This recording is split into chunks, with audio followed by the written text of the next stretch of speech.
الحمد لله الرحيم الرحمن الذي خلقنا للعبادة والجان وخصنا بالتكريم بين الحيوان ونشهد أن لا إله إلا الله وحده لا شريك له شهادة موصلة إلى الجنان ونشهد أن محمدا عبده ورسوله المبعوث فينا بالهدى ودين الحق ليظهره على الأديان صلى الله عليه وعلى آله وأصحابه الكرام ما دام الشمس والقمر بجريان السماء رفعها ووضع الميزان ألا تطغوا في الميزان فقد قال الله تعالى في كلامه المجيد وبرهانه التوحيد জবান খুলে পড়েন আউযু বিল্লাহি মিনাশ শাইতানির রাজিম বিসমিল্লাহির রহমানির রহিম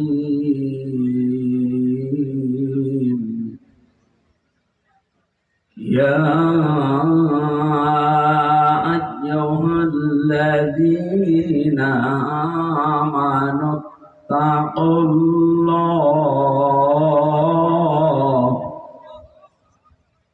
اتقوا الله ولتنظر نفس ما قدمت لغد واتقوا الله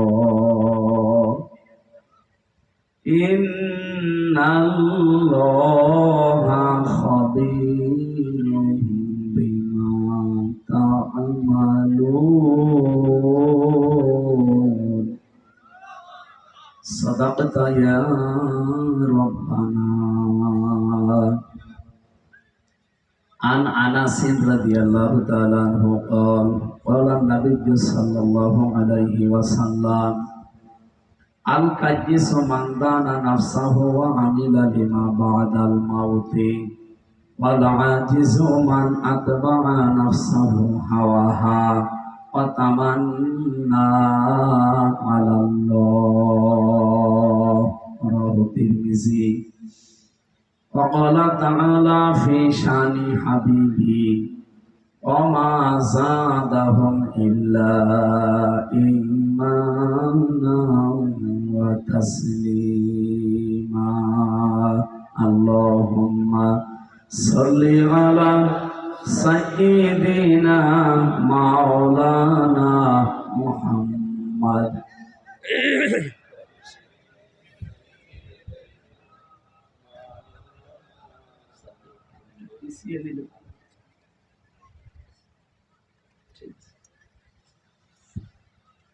بلغ العلا بكماله كشف الدجى بجماله حسنت جميع خصاله صلوا عليه وآله الحمد لله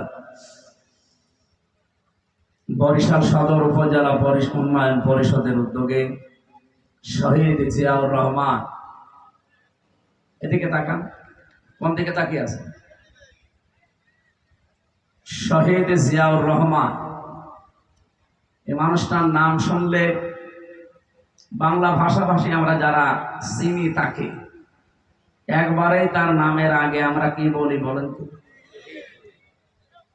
তাকে মেরে ফেলা হয়েছিল, তাকে আমরা শহীদ বলি। মেরে তো ফেলা হয়েছে আরো অনেককে, শেখ মুজিবুর রহমানকেও তো মেরে ফেলাই হয়েছিল। আজ পর্যন্ত কেউ শুনেছেন শহীদ বঙ্গবন্ধু শেখ মুজিবুর রহমান কেউ বলে? বলে না কেন?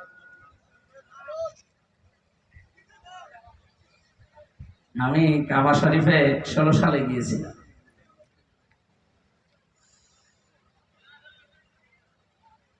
আরাফাতের ময়দানে যিনি খুতবা দিচ্ছিলেন মসজিদে নামিরা, কাবার ইমাম, উনি এই নামটা উচ্চারণ করলেন, শহীদ জিয়াউর রহমান।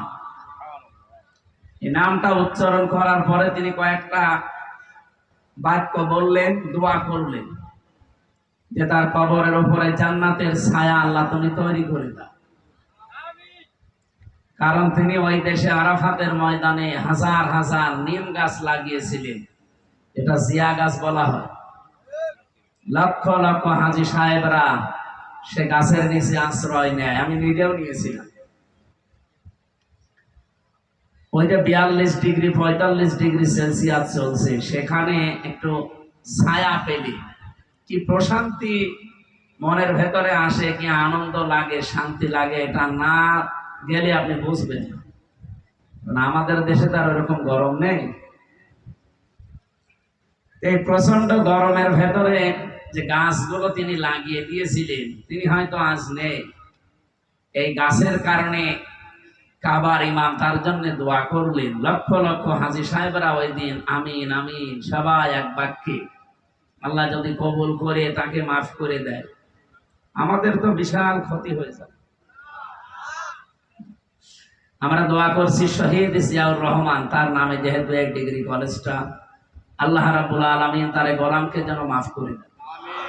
আরো জোরে বলেন আমিন। সাহেবের হাট, বরিশাল সদর, বরিশাল, মহাবিশ্বের মহাবিশ্বর, আমাদের মালিক, আমাদের মনিব, মহান রব্বুল ইজ্জাত আল জালালের মুখের পবিত্র বাণী কোরআনে কারীম তাফসীর ও কোরআন মাহফিলের স্বনামধন্য সভাপতি, বিশিষ্ট আলেমে দ্বীন, হাজারো আলেমের উস্তাজ মাওলানা আবু হানিফ আতালাল্লাহু উমরাহু ওয়া বারাকাল্লাহু ফি হায়াতি, আমিন। মাহফিলের প্রধান অতিথি, এই জনপদের কৃতি সন্তান, ইসলামিক চিন্তাবিদ, রাজনীতিবিদ, আপনাদের বরিশাল এ আসনের বাংলাদেশ জামাত ইসলামী মনোনীত সংসদ সদস্য পদপ্রার্থী, আমাদের শ্রদ্ধাভাজন ব্যক্তিত্ব, বাংলাদেশ জামাত ইসলামী কেন্দ্রীয় কমিটির সহকারী সেক্রেটারি জেনারেল জননেতা অ্যাডভোকেট মুয়াজ্জিম হোসাইন হেলাল ভাই, দামাদ বারকাতুহুমুল আলিয়া, বলেন আমিন। বিশেষ অতিথি জনাব মাওলানা Zahiruddin Mohammad Babar, vice chairman Barishal of Al Faruk society. এখানে বিশেষ অতিথি হিসাবে উপস্থিত থাকার কথা ছিল, ব্যস্ততার কারণে আসতে পারেন নাই, মুফতি সৈয়দ ইসহাক মোহাম্মদ আবুল খায়ের। আল্লাহ রাব্বুল আলামিন, দোয়া করছি তার পিতার জন্য, তার বাবার জন্য, তার ভাইয়ের জন্য। রব্বুল আলামিন ওই সমস্ত গোলামদেরকে কবরে জান্নাতুল ফেরদাউস নসিব করে, বিশেষ করে মাওলানা সৈয়দ ইসহাক রহমতুল্লাহ আলাইহি, মাওলানা সৈয়দ ফজলুল করিম রহমতুল্লাহ আলাইহি। আল্লাহ রাব্বুল আলামিন তাদের গোলামদেরকে যেন জান্নাতের সুউচ্চ মাকাম দান করে।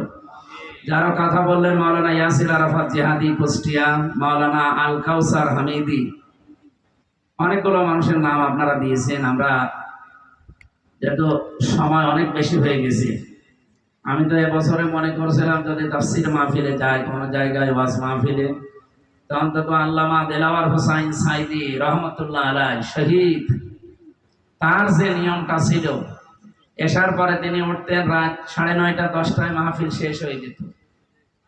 আমরা ঘোষণাও দিয়েছিলাম যে যেখানে নিয়ে যাবেন এই নিয়মে, যেহেতু তাফসীরুল কোরআন মাহফিল, এই শব্দটা লেখা দেখলে আল্লামা সাইদের কথা মনে হয়, তাকে আমরা জনক মনে করি। এই শব্দটা, এই কথা বলেন না কেন? তাফসীরুল কোরআন মাহফিল, এটার সাথে পরিচিত আমার মনে হচ্ছে উনি করিয়েছে এই জনপদকে। বাংলা ভাষাভাষী আমরা যারা আছি সবার কাছে তিনি যেহেতু পরিচিত, তার ওই নিয়মটাও ফলো করা দরকার। গতকালকে আমি মেহেরপুরে ছিলাম, আলহাজ শামীম সাইদি হাফিজাহুল্লাহ আমার সাথে ছিলেন। আমি বলছিলাম যে আপনার বাবা এই নিয়ম করেছিল, আমরাও এটা মানতে চাই, কিন্তু মানুষ যে মানতে চায় না, যেখানে নিয়ে যায়। কালকে অন্তত রাত 10:30টায় তৈরি দিয়েছে, আপনাদের এখন 10টা 15 বাজে। এভাবে ঠিক না। আগামীতে কোনো জায়গায় নিয়ে আসলে আমি হাতে পায়ে ধরে বলছি 9:30টার ভেতরে, অন্তত 9টার ভেতরে তুলে দেবেন। আমরা 10টা 15 20-এ মাহফিল শেষ করে দেবো। যদি না পারেন আমারে দাওয়াত দিয়েন না, অন্য যারা আলেম আছে তাদেরকে নিয়ে আসবেন, কারণ আমার তো বেশি থাকা লাগবে। 3টা বছর জালেমরা এমন কোনো কষ্ট নেই যা আমার 3.5 হাত বডিতে দেয়নি। আমার এই যে আয়না ঘরের নাম শুনি, আমি নিজেও 10 দিন ছিলাম, এই মিনিটায় ছিলাম, ছোটটায়, বড়টায় আমারে নেয়নি। এই 10 দিন রিমান্ডে আমার মনে হয় জীবন থেকে 10 বছর চলে গেছে। মাথার চুল থেকে পায়ের তালু পর্যন্ত 1 ইঞ্চি জায়গা বাকি নেই। এই জালেমরা যেখানে টর্চার করে, এই জন্য এই চেয়ারে আমি বসতে পারি না। এই কাঠের চেয়ারে বসলে 10-15 মিনিট পরে আমার পেছনে ব্যথা হয়ে যায়। এই জন্য বলেছিলাম যে একটু ওই নরম জায়গা দেবেন, দিয়েছে, আলহামদুলিল্লাহ ভালো। আমার আশা আপনারা রাখবেন ইনশাআল্লাহ। এটা রেকর্ড হচ্ছে তো, সারা বাংলাদেশে যাচ্ছে। আগামীকাল আছে পিরোজপুরের মঠবাড়িয়া, তারপরের দিন আছে খুলনা সিদ্দিকিয়া দারুল কোরআন কামিল মাদ্রাসা ময়দানে। আমরা চাই যেখানে আপনারা নিয়ে যাবেন কোরআনের কথা বলার জন্য, 9টার ভেতরে সর্বোচ্চ তুলে দেবে ইনশাআল্লাহ। মাহফিলে আরো যাদের নাম দেখলাম, বিশেষ করে মাহফিলের সার্বিক তত্ত্বাবধানে যারা আছে, নাম না বললে অকৃতজ্ঞ হয়ে যাবে। প্রফেসর মাহমুদ হোসাইন দোলাল, মাওলানা শফিউল্লাহ তালুকদার, সৈয়দ মোহাম্মদ মোহাব্বতুল্লাহ মাহের, মাওলানা ইসমাইল হোসেন নিসারি ভাই সহ এ মাহফিলের বরেণ্য সদস্যবৃন্দ। মঞ্চে বসা অনেককে আমি চিনি না। আমার একজন বন্ধু আছে বিশ্ববিদ্যালয়ের, মাওলানা মাসুদুর রহমান হাফিজাহুল্লাহ। সামনে বসা মুসলমান ভাইরা, পর্দার আড়ালের সম্মানিতা মা এবং বোনেরা, প্রশাসনের ভাইরা, যেহেতু পাশে মানে থানা, নাকি বন্দর থানা, অন্যান্য ধর্মের যারা আছেন তাদেরকে ওয়েলকাম জানাচ্ছি। কারণ কোরআন শরীফ এটা শুধু মুসলমানদের জন্য না, হাদা বায়ানুল লিন্নাস হুদাল লিন্নাস, মানুষ পদবাচ্যে যারা বিবেচিত সবার জন্য আল্লাহর এই কোরআন। এমনকি সূরা তাওবা এসেছে, ওয়াইন আহাদুম মিনাল মুশরিকিনা ইস্তাজারাকা ফাজিরহু হাত্তা ইয়াসমাআ কালামাল্লাহ সুম্মা আবলিগহু মা'মানা। হে নবী, মুশরিকরাও যদি কোরআন শুনতে আসে তাদেরকে শোনার ব্যবস্থা করে দেবেন, শোনা হয়ে গেলে নিরাপদে বাড়িতে পৌঁছিয়ে দেবেন। এখানে অন্য ধর্মের যদি বরিশালে কেউ থাকেন, আপনারা যদি কোরআনের অনুষ্ঠানে আসেন, আপনাদেরকেও স্বাগত, শুভেচ্ছা, ওয়েলকাম জানাচ্ছি আল্লাহর কোরআনের পক্ষ থেকে। আমার যতটুকু ধারণা, কোরআন পড়া, হাদিস পড়ার পরে জন্মিয়েছে, আমি দেখেছি কোন মানুষ যদি বিবেকটা একটু কাজে লাগিয়ে কোরআন অন্তত পুরাটা একবার তার মাতৃভাষায়ও পড়ে, এ পৃথিবীতে 4,500 ধর্মের মানুষ আমরা আছি, কোন ধর্মে মানুষ এখন আর থাকার কথা না, সব দৌড়িয়ে ইসলামে আসার কথা। সেদিন যশোরে এক অধ্যাপক কলেজের বিসিএস ক্যাডার, ওনারে বলেছিলাম যে স্যার, আপনার মুসলমান হওয়া লাগবে না, আপনি শুধু আমাদের ধর্মীয় গ্রন্থ কোরআন শরীফ একটু বুঝে পড়বেন, বাংলায় পড়েন, ইংরেজিতে পড়েন, পুরাটা একবার বুঝে বুঝে পড়বেন। 3 মাস পরে দেখি আল্লাহরে বান্দা মুসলমান হয়ে গেছে। কারণ কোরআন হেদায়েত দিতে পারে, সেই ক্ষমতা আল্লাহ কোরআনকে দিয়েছে, নাকি দেয়নি? যালিকাল কিতাবু লা রাইবা ফি, এই যে কিতাবের আগে আলিফ লাম আছে, তাফসীরে মুফাসসির বাইজাবিতে লিখেছেন, এই পৃথিবীতে একটাই মাত্র কিতাব আল্লাহ পাঠিয়েছেন যে কিতাব মানুষকে হেদায়েত দেওয়ার ক্ষমতা রাখে। এই জন্য আলিফ লাম নাকি এখানে দেওয়া হয়েছে। আমরা বিশ্বাস করি কোরআনের সেই ক্ষমতা 1,500 বছর আগে ছিল, এখন আর নেই, নাকি বলেন বলেন, কিয়ামত পর্যন্ত থাকবে। এমনকি আয়াতের ব্যাখ্যায় আমি একটা হাদিস পেয়েছি, এই এদিকে তাকান, এখানে কথা বলা যাবে না ভাই, খুব গুরুত্বপূর্ণ বিষয়। এখন একটা ডেলিভারি দেব ভালো করে, আমার ওয়াজ এইটাই, এটা যদি আমার মনে হয় আপনি মেনে নিতে পারেন, এই মাহফিল সাকসেস।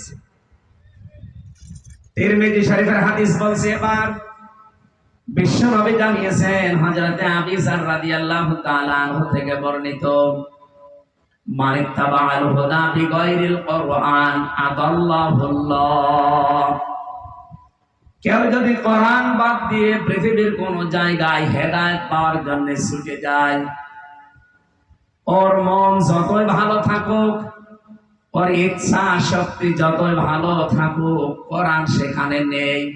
এই জন্য আল্লাহ নিজে দায়িত্ব নিয়ে তাকে আরো গোমরা বানিয়ে দেয়। কিছু বুঝলেন আপনি? না বুঝেন? শব্দের দিকে তাকান তো। নবী যদি দল্লা ইয়াদিল্লু দিতেন, সলাসি মুজাররদ থেকে কায়দাটা যদি বার্তা যদি আসতো, তাহলে বাংলা অর্থ দাঁড়াতো আপনি নিজেই নিজেকে খারাপ বানিয়ে ফেলেছেন। কিন্তু আদাল্লা ইয়াদিল্লু বাবে ইফআল থেকে যদি এই শব্দটা আসে, এই 43টা বাব আমি মুখস্থ করে ঠুচুস্থ করে ফেলেছিলাম একেবারে। আমি দেখেছি এই বাবের খাসিয়াত 9টা দেওয়া আছে। তার প্রথম নাম্বারে অভ্যাস, খাসলত, খাসিয়াত যাই বলেন, এর প্রথম খাসিয়াত হচ্ছে আদাল্লাহ ইয়াদিল্লু বাবে ইফআল থেকে আসার কারণে বাংলা অর্থ দাঁড়িয়েছে আপনি হয়তো কোনো জায়গায় ভালো হওয়ার নিয়তে গিয়েছিলেন, কিন্তু কোরআন সেখানে ছিল না। এই জন্য আল্লাহ নিজে দায়িত্ব নিয়ে আপনাকে আরো খারাপ বানিয়ে দেবে। বরিশালবাসী, শুধুমাত্র বরিশালের জন্য না, যারা শুনতে পাচ্ছে এখন তাম পৃথিবীর বাংলা ভাষাভাষী মানুষের জন্য আমি এই হাদিসটা ডেলিভারি দিলাম। কোরআন যেখানে নেই, ওখানে ভালো হওয়ার নিয়তে গেলেও আপনাকে খারাপ বানাবে কে? আরো জোরে বলেন। এই দেশে এখন প্রায় 48,000-এর উপরে দরবার আছে। যে দরবারে কোরআন নেই, কোরআনের কর্মসূচি নেই, ওখানে যদি কেউ ভালো হওয়ার নিয়তেও যায়, তাকে খারাপ বানাবে কে? এটা যে বানিয়ে দিচ্ছে আল্লাহ, তার বাস্তব প্রমাণে দেশে নেই। বলেন বলেন। ওলা কুষ্টিয়ার লালনের মাজারের দিকে তাকান। এই দরবারে মানুষ যায় আপনাদের বরিশাল বিভাগ থেকে ভালো হওয়ার নিয়তে যায়। এমনকি বউ, ছেলে মেয়ে, বেটার বউ সব নিয়ে চলে যাচ্ছে। ওর নিয়ত কিন্তু ভালো হওয়া, কিন্তু লালনের এই মাজারে যেহেতু কোরআন নেই, কোরআনের কর্মসূচি নেই, এখানে ভালো হওয়ার নিয়তে গেলেও ওখানে খারাপ বানিয়ে দিচ্ছে কে? আগে দেখতাম বিড়ি সিগারেট খেত না, এখন ওখানে যাওয়ার পরে বিড়ি খাওয়া ধরেছে। ওকে ভালো হয়েছে না খারাপ হয়েছে? আগে গাঁজা কি চিনত না, এখন গাঁজা খায়। ওকে ভালো হয়েছে না খারাপ হয়েছে? ওকে খারাপ বানিয়েছে হামজা কে? বলেন বলেন।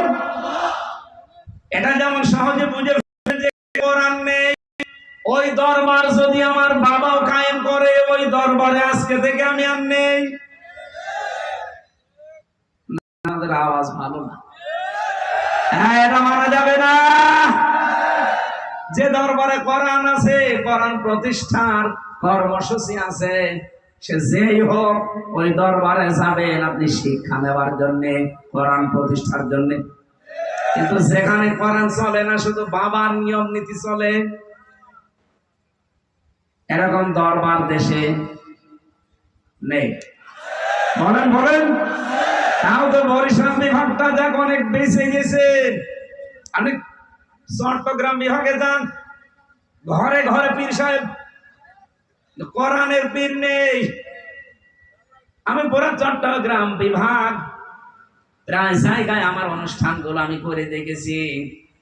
মরহুম মাওলানা আব্দুল জব্বার রহমতুল্লাহ আলাইহি যে বাইতুল শরফের পীর, এটা বাদ দিয়ে বরং চট্টগ্রাম বিভাগে আমার দৃষ্টিতে কোরআনের নিয়ম নীতি চলা দরবার আমি পাইনি।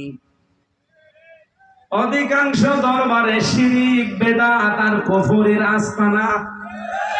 কথা বলেন। নাম ধরে বলছে যে মাছ ভান্ডারি। মানুষ কিন্তু ভালো হওয়ার নিয়তে যায়, সে কি হয় এমন জিকিরের তাল তোলে, কোরআনেও নেই, হাদিসেও নেই, শুধু বাবার জীবনীতে আছে। একবার 16 সালে গিয়ে আমি এক মুরব্বীকে দেখি লাফাচ্ছে, হাত চেপে ধরলাম, বললাম মুরব্বী লাফান। লাফাই মানে জিকিরে আছি, এত লাফিয়েও তো টেনশনে আছি জান্নাত পাবো কিনা। তুমি বসে বসে জান্নাত পেতে চাও? জান্নাত যদি পেতে চাও তা আমার সাথে লাফাও। আমারে বলছে লাফাও। ওর এই টেনশন দিল কে? বলছে আল্লাহ। আল্লাহ টেনশন দিয়েছে। টেনশন দিয়েছে ওর বাবা। ওর বাবা জানিয়েছে যত লাফাবি তত তাড়াতাড়ি জান্নাত পাবি। অথচ আপনি নবীজির 63 বছরের জীবন, বিশেষ করে 40 থেকে 63 এই 23 বছর পুরাটা খুলে দেখেন, সাহাবীদের জীবন পুরাটা খুলে দেখেন, কোনদিন কোন সাহাবী এভাবে লাফিয়েছে আপনি পাবেন? কোথা থেকে ইসলাম নিলেন আপনি? এই জন্যই তো বারবার সতর্ক করছি, কোরআন যেখানে নেই ওই দরবার যদি আমার বাবাও তৈরি করে থাকে, আর আমি যদি ভালো হওয়ার নিয়ে তো ওই দরবারে থাকি, আমাকে গোমরা বানিয়ে দেবে কে? সুতরাং এরকম দরবারে আমি আজকে থেকে আরো জোরে আরেকটু সামনে যাই, যাবো? বলেন। এই বাংলাদেশে প্রায় 73টার উপরে এখন রাজনৈতিক দল আছে, জেনারেল আর ধর্মীয় মিলে। যেই রাজনৈতিক দলের কর্মসূচিতে কোরআন নেই, কোরআনের কর্মসূচি নেই, ওই দলের প্রতিষ্ঠাতা যদি আমার বাবাও হয়, ওই দলে আমি নেই।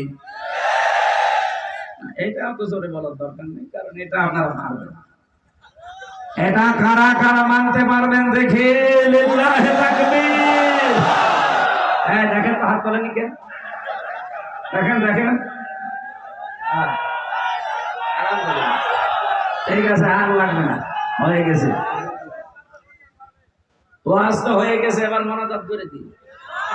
আর কি ওয়াজ করবো স্যার? ওয়াজ হয়ে যায়নি। যেই দলে কোরআন নেই, কোরআনের কর্মসূচি নেই, ও দলের যদি প্রতিষ্ঠাতা আমার বাবাও হয়, আমার স্বামীও হয়, আমি আর নেই। তাহলে এই দেশে আর কিছু থাকার কথা? 92% মুসলমান আমরা। আমার আশা আপনারা এই হাদিস মানবেন। আমি শুধু অ্যাডভার্টাইজ করলাম, ভাই আমার কোনো দোষ নেই। দোষ কার? আল্লাহর দোষ নাই, নবীজির দোষ। এখন আপনার বিবেকে কি বলে আপনি দেখেন। কোরআন যেখানে নেই, যদি ভালো হওয়ার নিয়ত থাকেন না, খারাপ বানাবে কে? যেন আমরা চাই আপনি যেন খারাপ হয়ে না যান। কি কথা বলেন না কেন? যেহেতু কোরআনে কারীম সবার জন্য হেদায়েতের বাণী নিয়ে এসেছে, হাদা বায়ানুল লিন্নাস। এই যে লাম শব্দটা এখানে আছে, এই বক্তব্য, এই বর্ণনা লিন্নাস, মানুষের জন্য। কোন মানুষ? আমি আরবি গ্রামারে পড়েছিলাম, লাম ব্যবহার করা হয়, এটা হেদায়েতের নাহুতে পাবেন আপনি 13টা অর্থে লাম ব্যবহার করা হয়। বালাগাত মানতিক যারা পড়ে, অনেক মাদ্রাসার শিক্ষক এখানে বসে আছেন, আপনি দেখবেন এখানে প্রায় 19টা অর্থে ব্যবহার করা হয় লাম। তার একটা অর্থ এসেছে, লাম ব্যবহার হবে জীবিত মানুষদের জন্য। আল্লাহ পাক এখানে জানাতে চেয়েছেন, কোরআনের বক্তব্য, বিবৃতি, বায়ান এগুলো মরা মানুষের জন্য না, এগুলো জীবিত মানুষদের জন্য।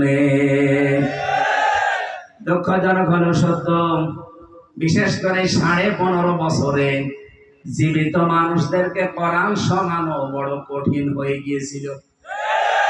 নাকি বরিশালে হয়নি? হয়েছে। মানে কি, বরিশাল পার হয়ে সে ভোলা, কোথায় সে চরফ্যাশন, মনপুরা, কুষ্টিয়া থেকে আমি পৌঁছিয়ে গেছি জীবিত মানুষদেরকে কোরআন শোনাবো, কিন্তু আল্লাহর ওলিরা আমারে তাড়িয়ে দিয়েছে, না হবে না, বাধা দিয়ে সব বন্ধ করে আবার এই প্রায় 300 কিলোমিটার আমি আবার চলে গেলাম কুষ্টিয়া। বলেন তো, যারা বাধা দিল ওদের বাবা মারা গেলে আমার এদিকে বলবে, হুজুর কোরআন পড়ে দিন। আপনার বাবা তো মরে গেছে, এখন পড়ে করবো কি? যতদিন জীবিত ছিল ততদিন পড়লে কাজ হইতো। এক কথা বলেন না কেন? কোরআন শরীফ জীবিত মানুষদের জন্য না মরা মানুষের জন্য?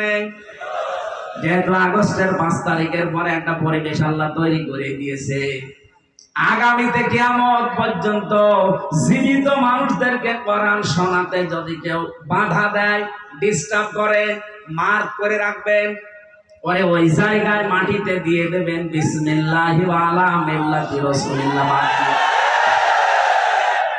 কয়েকদিন আগে সাথীরা একজন বাধা দিচ্ছিল, আমি তার পরের দিন ছিলাম, আমি বলেছিলাম যে এরকম বাধা সারা বাংলাদেশে দেবে।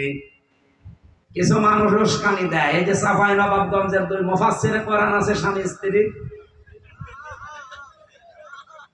হারুন সাহেব আর হারুন সাহেবের বউ এরা ফতোয়া দেয় যে কোন আলেম ওলামা, কোন ইমাম, মুয়াজ্জিন এরা যেন কোন ব্যক্তির পক্ষে ভোট না চায়, এটা তাদের জন্য জায়েজ নেই। জায়েজ না জায়েজ আপনার কাছ থেকে ফতোয়া নেওয়া লাগবে। আপনি কি মুফতি? আমার নামের আগে মুফতি লিখা আছে, আমি ফেকা নিয়ে কামেল পাস করেছি। অন্তত আমি যদি ফতোয়া দিতাম তো মেনে নেওয়া যেত, কারণ এই সার্টিফিকেট সরকারি সার্টিফিকেট। আর আপনার কি সার্টিফিকেট আছে? কি দিয়ে ফতোয়া দিলেন যে আপনি ভোট চাইতে, রায় চাইতে মানা করলেন? মানে আপনি মানা করলেন আর দেশের আলেমরা শুনে বসে থাকবে না? আপনি কাকে মানা করেছেন জানি না, আমারে মানা করেন তো আসেন। 56,000 বর্গ মাইলের প্রতি ইঞ্চিতে যারা একামতে দিন প্রতিষ্ঠা করতে চায়, এদেশে আল্লাহর জমিনে আল্লাহর আইন প্রতিষ্ঠার জন্য যারা কাজ করে, আমি প্রত্যেকের জন্য ভোট চাবো, নাম ধরে যাবো। বাধা দিতে আসেন তো দেখে আসেন। এবার আগস্টের 5 তারিখের আগে নেই যে মাইক কেড়ে নেবেন। এখন মাইক কেড়ে নিতে আসলে, বাধা দিতে আসলে আমারটা ছাতা পড়ে না, আমার সামনে শয়তান একটাও পড়ে না। আমার সামনে যদি সত্যি কোনো জায়গায় পড়ে, আমি বলেছি জায়গায় মাটি দিয়ে দেব, বিসমিল্লাহি ওয়া আলা মিল্লাতি রাসূলিল্লাহ বাদ দি। কারণ ও তো আল্লাহর নামে রাসূলুল্লাহ দলে তুলে দিলে হবে না, অন্য দলে দেওয়া লাগবে। কথা বলেন না কেন? আমার সামনে যারা এরকম শয়তান না পড়ে, পড়লে কিন্তু টাইট হয়ে যাবে। আমার কপালে যা আছে হবে, কারণ 3 বছর তো জীবন থেকে নষ্ট করেই দিয়েছে। এজন্য আমার ভয় কেটে গেছে, আর আমার সামনে পড়েও না। শয়তানরা পড়ে সব নরম হুজুরের সামনে। জীবিত মানুষদের কোরআন শোনাতে কিয়ামতের আগে এই দেশে যেন আর কেউ ডিস্টার্ব করতে না পারে, সেই পরিবেশ তৈরি করা লাগবে না? আপনি কি রাগ করলেন? এটা যদি কারো কাছে রাজনীতি মনে হয়, হ্যাঁ এটা রাজনীতি। কারণ আমি বুঝে শুনে রাজনীতি করেছি। মাইয়াস পাওয়া শাফাআতান হাসানাতান ইয়াকুল্লাহু নাসিবুম মিনহা। সূরা নিসা 5 নম্বর পারা 10 নম্বর পৃষ্ঠা 12 নম্বর লাইনের 85 নম্বর আয়াত। কোন মানুষ যদি ভালো কাজে সুপারিশ করে, ও কাজ করে যা পাবে শুধু সুপারিশ করে আপনি তাই পাবেন। সামনে নির্বাচন আসতেছে, 300 জন এমপি দাঁড়াবে বাংলাদেশে। কথা বলেন না কেন? এর ভেতরে 151 জন মানুষ যদি অ্যাডভোকেট মুয়াজ্জেম হোসাইন হেলাল সাহেবের মতো মানুষ আমরা কোরআন বুকে নিয়ে যারা সংসদে প্রবেশ করবে, তাই কথা বলেন। আর উনি যদি কোরআন বুকে নিতে না চায়, তাহলে ওনাকে ভোট দেওয়ার দরকার নেই। 151 জন আমরা চাই এই কোরআন বুকে নিয়ে তারা সংসদে প্রবেশ করবে। সংসদের প্রথম অধিবেশনে তারা বলবে, মাননীয় স্পিকার, আমরা নামাজের বিল চাই। এটা বলবে না? বলতে বাধ্য, কারণ আল্লাহর নির্দেশ সূরা হজের 41 নম্বর আয়াত, আল্লাযীনা ইম্মাক্কান্নাহুম ফিল আরদি আকামুস সালাহ। যাদেরকে আমি জমিনে শাসন ক্ষমতা দেব, ওরা যদি মুমিন হয়, ওরা প্রথম অধিবেশনে নামাজের বিল আনবে।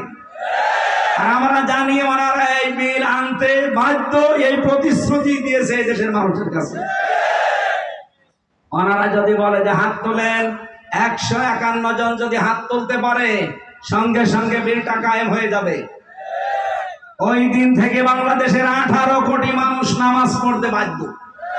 তখন আর আমির হামজার ওয়াজ করা লাগবে, ভাই সলিমউদ্দিন নামাজ পড়ো। বলেন, 18 কোটি মানুষ প্রতিদিন 5 ওয়াক্ত নামাজ পড়বে। আপনি ভোট দিয়েছিলেন হেলাল সাহেবকে, মাত্র একটা ভোটের কারণে আপনি 18 কোটি মানুষের নামাজে সওয়াব পাবেন। এবার নিয়ে আনেন, কোন হুজুর নিয়ে আসবেন এই ফতোয়া ভুল ধরেন, যে আমার ফতোয়া ভুল হয়েছে আপনি ধরেন। এটা কারো কারোর কাছে মনে হয় হ্যাঁ এটা রাজনীতি করলো, এটা ধর্ম ব্যবসা। আপনার কাছে ধর্ম ব্যবসা মনে হলে এটাই আমার ব্যবসা। আমি চাই এই জমিনে আল্লাহর এই কোরআন কায়েম হোক। এই কথা বলেন না কেন?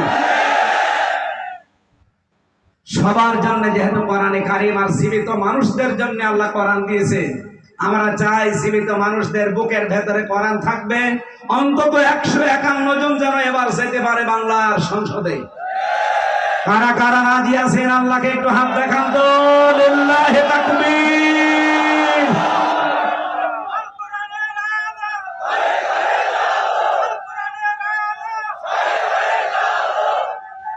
আলহামদুলিল্লাহ। ভাই,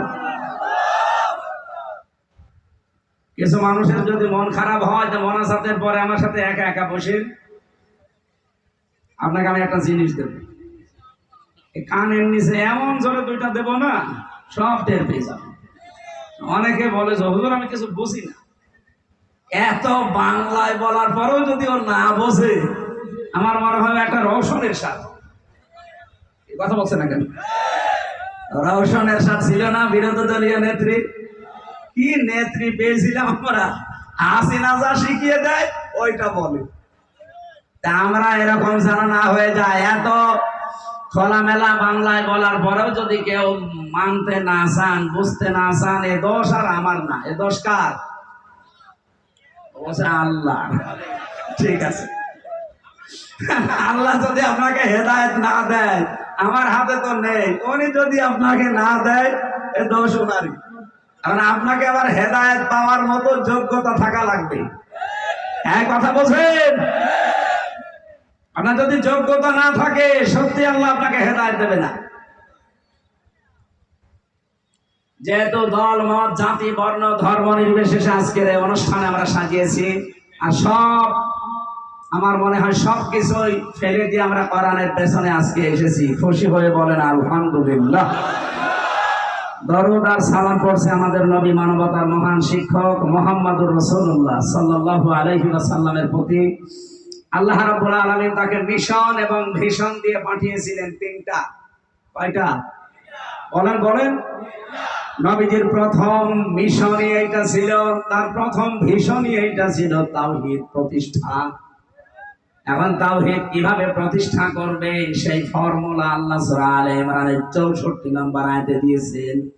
ওলিয়া আহলাল কিতাবি তাআলাউ ইলা কালিমাতিন সাওয়াইন বাইনানা ওয়া বাইনাকুম আল্লা না'বুদা ইল্লাল্লাহ ওয়া লা নুশরিকা বিহি শাইআও ওয়া লা ইয়াত্তাখিযা বা'দুনা বা'দান আরবাবাম মিন দুনিল্লাহ ফাইন তাওয়াল্লাউ ফাকুলু শাহাদু বিআন্না মুসলিমুন। বলেন আল্লাহু আকবার। কিভাবে তাওহীদ প্রতিষ্ঠা করবেন সেই ফর্মুলা আল্লাহ দিয়েছেন এখানে তিনটা। হে নবী, আপনি আহলে কিতাব যারা কিতাবের অনুসারী দাবি করে তাদেরকে ডাক দেন। পৃথিবীতে আজ ইহুদি যারা বলে আমরা মুসা নবীর অনুসারী, আমি বাইরের দেশে যখন ঘুরতে যাই, আমার অনুষ্ঠানগুলোতে বিশ্বের বিভিন্ন দেশে আমাকে নিয়ে গেছে। ওই দেশে যাওয়ার পরে যখন ইহুদিদের সাথে আমি মিশেছি, দেখলে মনে হবে না এটা ইহুদি, মনে হয় যে বিশাল আল্লামা, দাড়ি বড়, জুব্বা একেবারে পা পর্যন্ত, পাগড়ি মাথায় দেওয়া, তার সাথে তার স্ত্রী খাস পর্দা করা, হাত মোজা পা মোজা পর্যন্ত পরা, ছেলে মেয়ে চারপাশে দাঁড়িয়ে বসে আছে। নাম জিজ্ঞাসা করলে নাম বলে, বোঝা যায় না। যেই বলি আপনার নবীর নাম কি, বলে যোসেফ। যোসেফ মানে মুসা আলাইহিস সালাম। হযরতে মুসা নবীকে তারা যোসেফ বলে ডাকে। খ্রিস্টানদের সাথে মিশেছিলাম সিঙ্গাপুরে, যে জিজ্ঞাসা করলাম কি আপনার নাম কি, নাম বলার পরে প্রথমে বুঝি নাই, জিজ্ঞাসা করলাম আপনার নবীর নাম কি, বলছে যিশু। যিশু মানে ঈসা আলাইহিস সালাম। ওরা নবীদের নামও পাল্টিয়ে দিয়েছে। তাদের ধর্মীয় কিতাব যেটা তাওরাত, ইনজিল, জাবর একটাও ঠিক রাখে নাই, প্রত্যেকটা তারা উলট পালট রদ বদল করে ফেলেছে। এই জন্য আসল ইহুদি, আসল খ্রিস্টান এগুলো পৃথিবীতে এখন আর নেই। যা আছে এই নেতানিয়াহু, এগুলো ভেজাল। পৃথিবীর নিকৃষ্ট মানুষের তালিকা আপনি পাবেন, এখন সার্চ দেন গুগলে, 6 জন মানুষের নাম আসবে। পৃথিবীতে নিকৃষ্ট মানুষ যারা, তাদের 6 জনের ভেতরে প্রথম নাম্বারে হিটলার, খ্রিস্টান। কি ছিল? বলেন বলেন। 2 নম্বরে নাম পাবেন, এখন জীবিত আছে, নেতানিয়াহু। 3 নম্বরে নাম পাবেন আমাদের প্রতিবেশী, নামে কলঙ্ক, এই মোদি। আল্লাহর ঘরগুলো একটা একটা করে ভেঙ্গে মিশিয়ে দিচ্ছে মাটির সাথে। একবার বলেন না কেন? 4 নম্বরে নাম পাবেন যেটা পালিয়েছে, আমি নাম নিলাম না, আমার নাম নিলেও কেমন যেন লাগে। এই নিকৃষ্ট মানুষগুলো পৃথিবীর তালিকায় পাবেন এদের নাম। এখানে আসল ইহুদি, আসল খ্রিস্টান, আহলে কিতাব এখন আর নেই। যদিও তারা সংসদে দাঁড়িয়ে কথা মানুষকে বোঝাতো যে আমার ছেলে বিয়ে করেছে খ্রিস্টান মেয়ে, তাতে কি, সে তো আহলে কিতাব। ঘন্টামি করার জায়গা পান না। আহলে কিতাব দুনিয়া এখন আছে কোনটা? ওরা যদি মুসা নবীকেই মেনে চলবে, ওরা যদি ঈসা নবীকে মেনে চলবে, তাহলে মানবতার সাথে মহা কৌতুক ইসরাইল আর এই মুশরিকরা করতে পারতো না। কোরআনে কারীম জানিয়েছে লা তাজিদান্না শাদ্দান্নাসি আদাওয়াতাল লিল্লাযীনা আমানুল ইয়াহুদা ওয়াল্লাযীনা আশরাকু। এই পৃথিবীতে দুইটা জাতি ইমানদারদের জঘন্যতম শত্রু হিসাবে কাজ করবে, একটা ইহুদি আর একটা মুশরিক। সব হিন্দু খারাপ না, কিন্তু যারা উগ্র, যারা জঙ্গি, যারা সন্ত্রাসী আর যারা দাঙ্গা বাঁধিয়ে দিয়েছে ভারতে মুসলমান আর অন্য জাতির ভেতরে, হিন্দু আর মুসলমানের ভেতরে যারা দাঙ্গা বাঁধিয়ে আজকেও দেখেন বেলা 12টার দিকে আমি দেখছিলাম দুইটা মুসলমান দাড়িওয়ালা ধরে নিয়ে সরাসরি জবাই করছে। আপনি এদেরকে জঙ্গি বলেন না, আর জঙ্গি বলেন ফিলিস্তিনের মুসলমানদের। পৃথিবীতে সবচাইতে বড় জঙ্গি ইহুদিরা আর মুশরিকরা। বলেন, এরা আমাদের প্রকাশ্য শত্রু। শত্রুর সাথে শত্রুর মতো ব্যবহার করা লাগবে। কেউ যদি শত্রু চিনতে ভুল করে, আপনি যদি মনে করেন লা ইলাহা ইল্লাল্লাহু মুহাম্মাদুর রাসূলুল্লাহ, গোখরা সাপ আমি নিজে বাড়ির ভেতরে রাখবো, নিরাপদে থাকবেন, বলেন না কেন? আল্লাহ নিজে যখন শত্রু বলে আখ্যা দিলেন, সুতরাং এদেরকে শত্রু হিসাবে চিহ্নিত করে সামনে চলা লাগবে। আমি আবার বলছি, সব হিন্দু খারাপ না, সব খ্রিস্টান খারাপ না। এই পৃথিবীতে যারা উগ্র, এই মানুষগুলো ওই মানবতার দুশমন। পৃথিবীর 810 কোটি মানুষ আমরা এখন আছি। আহ্বান জানাচ্ছি আজকের আলোচনা দিয়ে, কারণ বিশ্বের বিভিন্ন দেশে এখন মানুষ শুনতে পাচ্ছে বিভিন্ন ভাষায়। আমি তামিলনাড়ু গিয়ে দেখি তামিল ভাষায় আমার ওয়াজ চলছে। থাইল্যান্ডে গিয়েছিলাম, দেখি থাই ভাষায় আমার ওয়াজ চলছে। তার মানে বিশ্বের বিভিন্ন জায়গায় যে যেই ভাষা তারা রূপান্তর করে শোনে। সবাইকে আহ্বান জানাচ্ছি, প্রত্যেকটা জায়গা থেকে এই পৃথিবীর নিকৃষ্ট দুইটা মানুষকে, মোদি আর নেতানিয়াহু, এই দুইটাকে থামান। নাই মানবতা কিন্তু সামনে ভয়ঙ্কর বিপদে পড়বে। কথা বলেন, এদেরকে থামানো দরকার এক্ষুনি। হিন্দু ভাইদের বলবো, খ্রিস্টানদের বলবো, যে যেখানে আছেন এই দুইটা মানবতার প্রকাশ্য শত্রু এরা, এদেরকে থামান। এরা নিজেদের স্বার্থে, ব্যক্তিগত স্বার্থে শয়তানের ধোঁকায় পড়ে পৃথিবীর মানুষকে আজ জ্বালিয়ে পুড়িয়ে ছারখার করে দিচ্ছে। আবার যদি এখন যুদ্ধ লেগে যায় তামাম দুনিয়াতে, কোনো উপকার তো নেই, যা ক্ষতি হয়ে যাবে 100 বছরে পৃথিবী সেই ক্ষতি তুলতে পারবে না। এখানে আহলে কিতাব সত্যিকার অর্থে যদি কেউ থেকে থাকেন, যেহেতু এই দেশে ওরকম সেরকম কিছু নেই আমাদের দেশে, তাহলে এখন নবীর এই প্রথম ভিশন এবং মিশন যদি আমরা কায়েম করতে চাই, কি সেটা তাওহীদ প্রতিষ্ঠা। দল মত জাতি বর্ণ ধর্ম নির্বিশেষে সবাইকে আমরা ডাক দিয়ে আসেন। 3টা বিষয় যদি আমাদের এক থাকে, সেখানে আমরা আর কোনো ফতোয়াবাজি, মত পার্থক্য, মতানৈক্য করব না। 1 নম্বরে আল্লাহ না'বুদা ইল্লাল্লাহ, সিদ্ধান্ত নেওয়া লাগবে যে আল্লাহ ছাড়া এই দুনিয়ায় আর কারো ইবাদত হবে না। কথা বলেন না কেন? আজকে সুন্নি জামাতের যে অনুষ্ঠান ছিল গতকালকে, ওনারা যে ঘোষণা দিয়েছে, ওনারা কি কোনোদিন এই ঘোষণা দেয় যে আল্লাহ 5 জন? কথা বলেন না কেন? আমরা সবাই মিলে বলি আল্লাহর ইবাদত ছাড়া অন্য কারো ইবাদত আমরা করব না।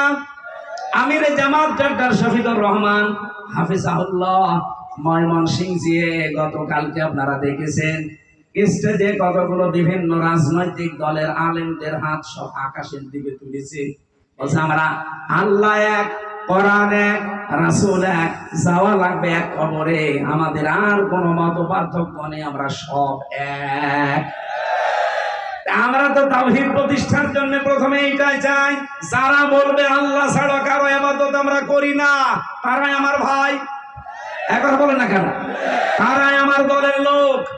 2 নম্বরে ওয়ালা ইয়াত্তাখিযা বা'দুনা বা'দান আরবাবাম মিন দুনিল্লাহ, আমরা আল্লাহর সাথে কাউকে শিরিক করব না, অংশীদার করব না। এখন শিরিকটা কি এইটা জানা লাগবে। আর 3 নম্বরে আল্লাহ বাদে অন্য কাউকে আমরা অভিভাবক হিসাবে মানব না। এই যে এক জায়গায় এসে ঐক্য হওয়ার মূল নীতি কিন্তু এই 3টা। এই বাংলাদেশে যারা এই 3টার সাথে একমত, আমরা তাদের সাথে আছি না নেই? 2 নম্বর কি বললাম? ওয়ালা নুশরিকা বিহি শাইআ। হে নবী, আপনি তাদেরকে বলে দেন যে আমরা আজকে থেকে আল্লাহর সাথে কাউকে শিরিক, আরো জোরে বলেন, শিরিক কি এটা আপনাকে আগে ক্লিয়ার হওয়া লাগবে। শিরিক বিল জাত, শিরিক বিল সিফাত, শিরিক বিল ইখতিয়ারা, শিরিক বিল হুকুক। আমি 120 প্রকার পর্যন্ত তাফসীরের কিতাবে পেয়েছিলাম। আপনি এই তথ্যটা পাবেন তাফসীরে ফি জিলালিল কোরআন, সাইয়্যিদ কুতুব রাহমাতুল্লাহ আলাইহি নুশরিকা বিহি শাইআর ব্যাখ্যায় তিনি দিয়েছেন 120 প্রকার। এখন একটা একটা করে যদি শিরিকি বলতে যাই, আয়াতই আমার শেষ হবে না। আমি একেবারে সামারাইজ করে এক বাক্যে জবাব দিচ্ছি। এদিকে তাকান, এই এদিকে তাকান। শিরিক কত প্রকার কি কি এটা আমার উদ্দেশ্য না বলা। এক কথায় আপনাকে আমি শিরিক বোঝাবো, লাইন আশরাকতা লা ইয়াহবাতান্না আমালুকা। কত বড় কঠিন কথা। লাইন আশরাকতা লা ইয়াহবাতান্না আমালুকা। আল্লাহ পাক বলেন, হে নবী, আপনি আর আপনার পূর্বে যারা গত হয়ে গেছে দুনিয়া থেকে, কেউ যদি শিরিক মিশ্রিত আমল নিয়ে আমি আল্লাহর কাছে হাজির হয়, আমি আল্লাহ বলছি ওর জীবনের ইবাদত তো কবুল হবেই না, ও ক্ষতিগ্রস্ত হয়ে যাবে। নবীকে যদি আল্লাহ বলতে পারে, আমরা তো 1 আর 2, কথা বলে দেখো। এই জন্য শিরিকটা ক্লিয়ার হওয়া লাগবে আজকের আলোচনায়। আমি এক কথায় জবাব দিতে চেয়েছি, এদিকে তাকান। আল্লাহ যেটা পারে ওইটা অন্য কেউ পারে, এই বিশ্বাস করার নাম শিরিক। বুঝেছেন কিনা বলেন? আল্লাহ যেটা পারে ওইটা অন্য কেউ পারে, এই বিশ্বাস করার নাম শিরিক। যারা করে তারা মুশরিক। মুশরিকের জন্য জান্নাত হারাম, জাহান্নাম ওয়াজিব। সূরা মায়েদার ভেতরে আয়াতগুলো আছে, 6 নম্বর পারা 19 নম্বর পৃষ্ঠার 12 নম্বর লাইনে আছে, ইন্নাহু মাইয়ুশরিক বিল্লাহি ফাকাদ হারামাল্লাহু আলাইহিল জান্নাহ ওয়া মাআওয়াহুন নার, ইলা আখিরি আয়াত।